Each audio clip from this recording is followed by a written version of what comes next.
Guys कान handle दिस anymore.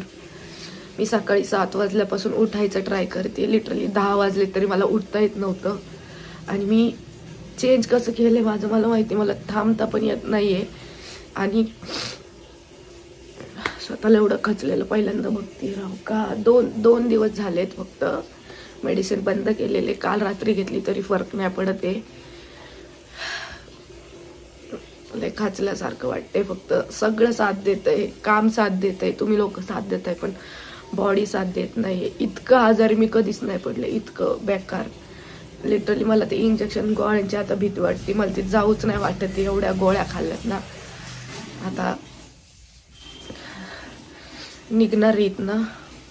बघू. एक तर थंडी एवढी वाजती. ताप आलाय. कळत नाही काय होतंय. वाटते मला पहिल्यांदा.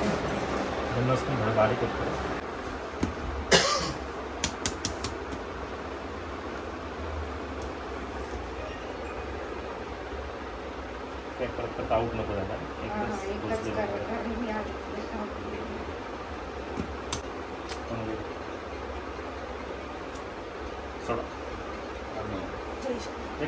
लहानपणीपासून जेव्हापर्यंत कळती झाली आहे मला आठवते मी कधीच आयुष्यात सलाईन नाही लावलं. आज पहिल्यांदा सलाईन लावले. आणि काय माहित नाही पण एवढं पण वाईट नाही वाटत आहे मला त्या गोष्टीचं. तर सलाईन अर्धी संपली आहे आणि आता कुठंतरी थोडासा जीव आलाय की मी बोलू शकते. लिटरली मला बोलता पण येत नव्हतं. हात पण आता थरथर कापतोय. बट मी एवढी खुश झालेत ना. माझं उद्याचं इव्हेंट आहे. मला तिकडं जायचं आहे. आणि मी एवढी आजारी पडले असते तर मी कसं जाणार ह्याचं मला टेन्शन होतं नाही जास्त. तर मी हॅप्पी आहे की मला थोडं बरं वाटतंय. म्हणजे रात्रीपर्यंत मी ऑल ओके होईल आणि उद्याचं इव्हेंट मी करेल.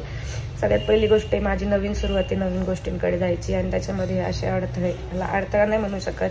फर्स्ट प्रायोरिटी बॉडी असते. बट माहीत नाही एवढा विकनेस कशाने आला आहे. आणि पहिल्यांदा हे पण झालं आहे आयुष्यात. आणि पहिल्यांदा BP लो झाला आहे जो कधी होत नाही. तर तुम्ही जे लोक आहेत जे मला बोलत असता म्हणजे हेटर्स म्हणू शकतो किंवा काही लोक मला की तुम्ही काय करता तुम्ही काय काम करता आणि काही बोलतात न विचार करता काही बोलतात. तुम्ही असेचे तुम्ही तसेचे. तुम्ही हे पण बघा जे बॅकस्टेजच्या गोष्टी आम्ही दाखवत नाही. त्यामुळे मी आज हा व्लॉग घेतला. तर मी काय माझा असं मोठेपणा नाही सांगते की बाबा बघा मला एवढं झालंय तरी मी काम करते. नाही तसा विषय नाहीये. विषय एवढाच आहे की फक्त तुम्ही बोलताना विचार करा की आपण बोलतोय पण समोरच्या व्यक्ती कशाच्या थ्रू चाललंय त्याचं त्याला माहिती. त्याच्या आयुष्यात काय काय घडतंय हे म्हणजे काही गोष्टी मी नाही दाखवते. जो त्रास होतोय तो मी नाही दाखवते. आणि आज मला इतकं वाईट वाटतंय की मी स्वतःसोबत काय करून घेतलंय. मी इतके दिवस भ्रमात होते की नाही मी लय खुश आहे. खुश मी होते त्या एका मोमेंट्सला.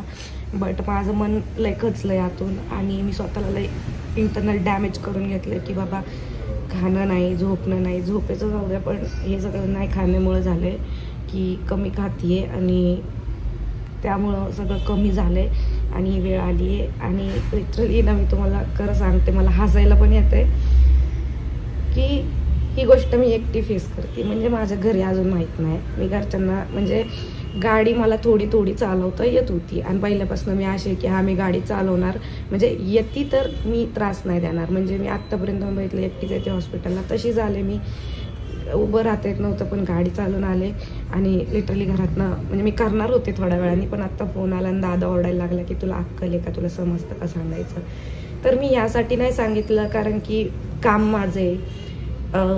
त्रास माझा त्यांना होतो. म्हणजे मला या गोष्टीचा रिग्रेट आहे की मी घरात वेळ नाही देऊ शकत माझ्या मम्मीला माझ्या पप्पांना. या गोष्टींचा पण मला लय त्रास होतो.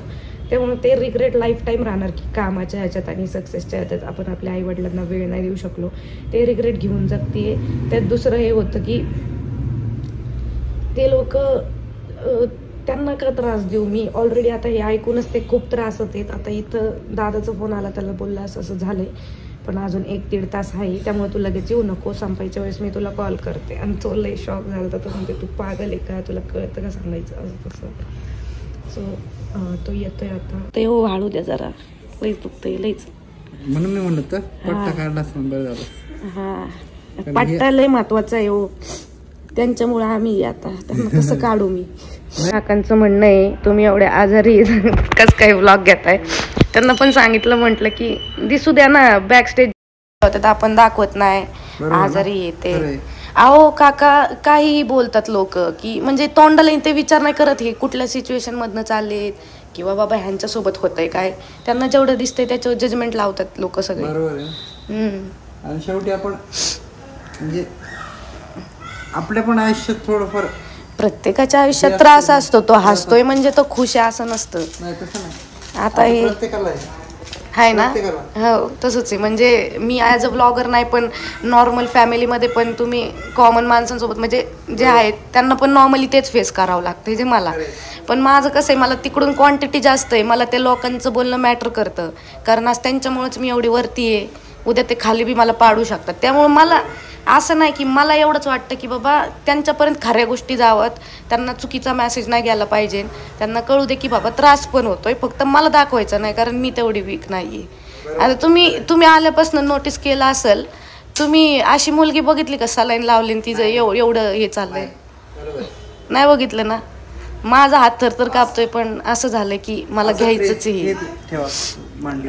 हा फायनली आता थोडी एनर्जी ॲटलिस्ट घरी जाऊन आराम करायचं म्हणजे त्याला हे निघणार. आता मी खुश झाले होते की संपलं राव. आता हे अजून एक आले काय राव, अजून एक भरायचं आहे आता. देवा मग काय करणार मी, काम आहे माझं ते. हे आल्यात दोघं डब्बा घेऊन, लई मोठा डब्बा आहे रे. जेवत नाही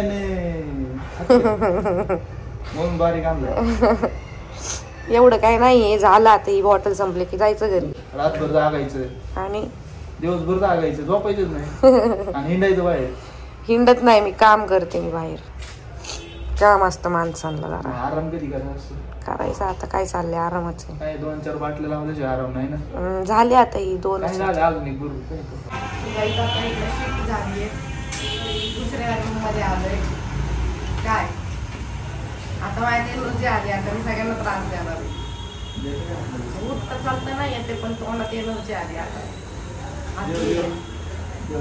म्हणजे होती की मग काय झाले काका? विकनेस ताप आलाय ना. मला पण तापच होता आणि विकनेस पण होता. बरं वाटतंय का आता? माझी हॉस्पिटल पार्टनर बघा ती पण सेम टायमिंगला आलेत. मी पण आता दोघींचं चाललंय, बघू कोणाचं आधी होते काय, बघू आपण कोणाचं आधी भरतंय. चालतं येतंय आता, हे असंच घेऊन जायचं का घरी. चालतं येतंय. अभी आ रहा है मेरे को, सुबह मेरे को ऐसे लग रहा था पैर ही नहीं नीचे से ढिमले चल रहे थे. चल अभी चलने को आ रहा है आराम से एकदम. आई ताकतवर हो गए हम तो. ओकेच आहे आता, वाटत नाही लागल संध्याकाळी. ठेवू आपण तसंच ते.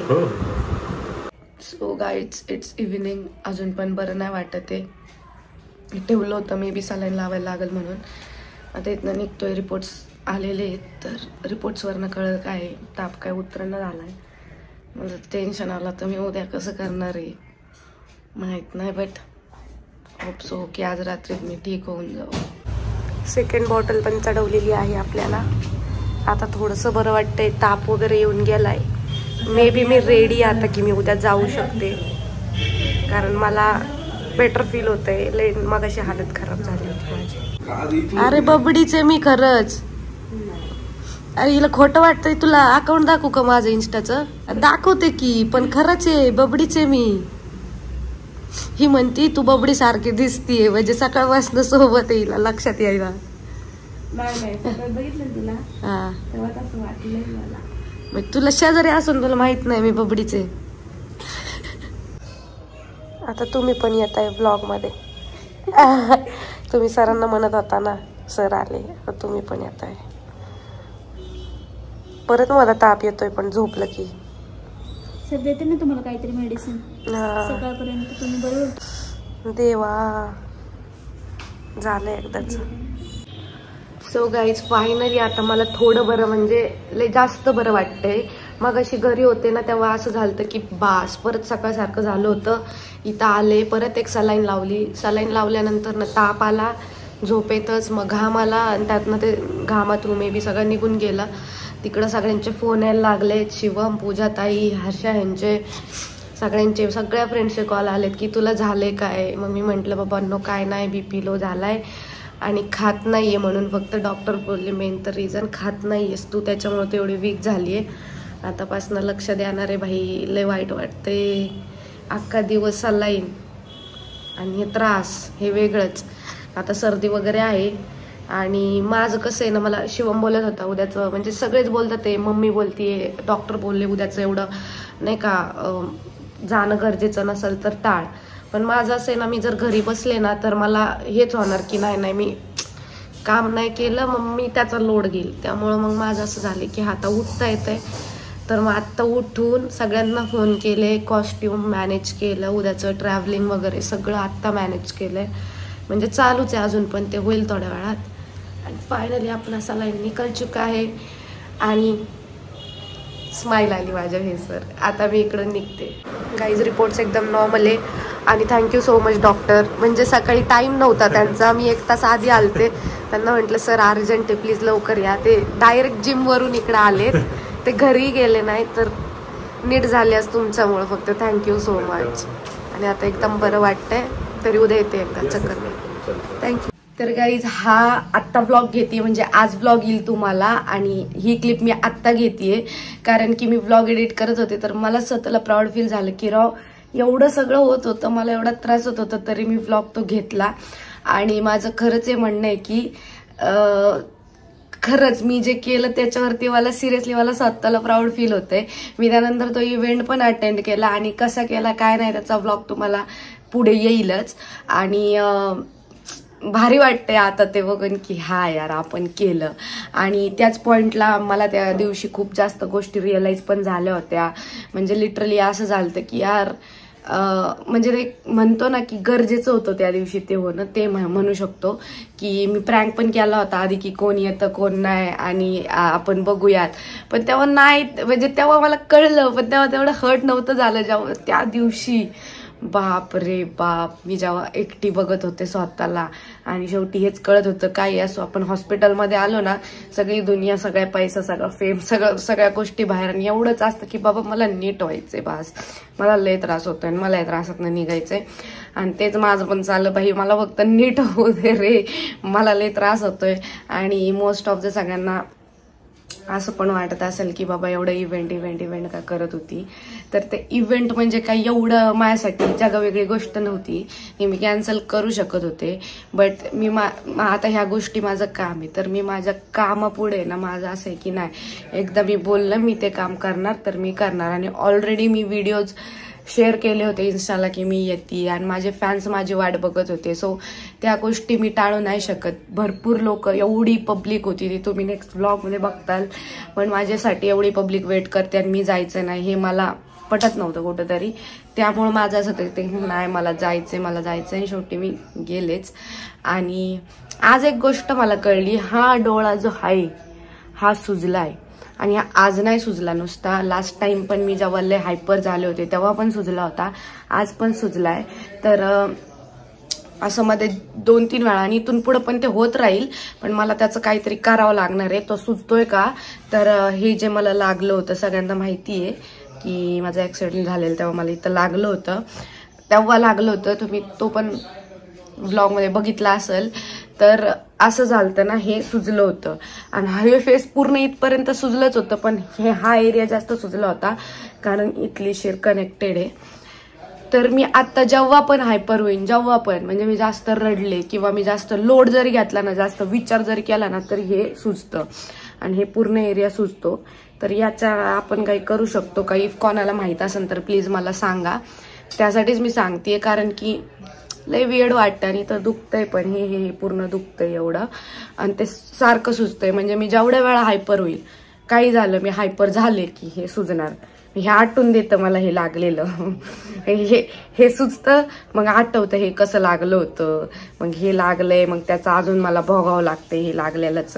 आता फक्त आयुष्यभर नाही भोगावं लागलं म्हणजे बास, थोडे दिवस मी भोगू शकते, पण हे नीट व्हायला पाहिजे. ते कसलं दिसतंय लिटरली, रील्सच्या व्हिडिओ मध्ये मी रील्स काढते त्याच्यात हे सुजलेलं दिसतंय डोळा. आता कायच बोलू मी. सो आजसाठी एवढंच.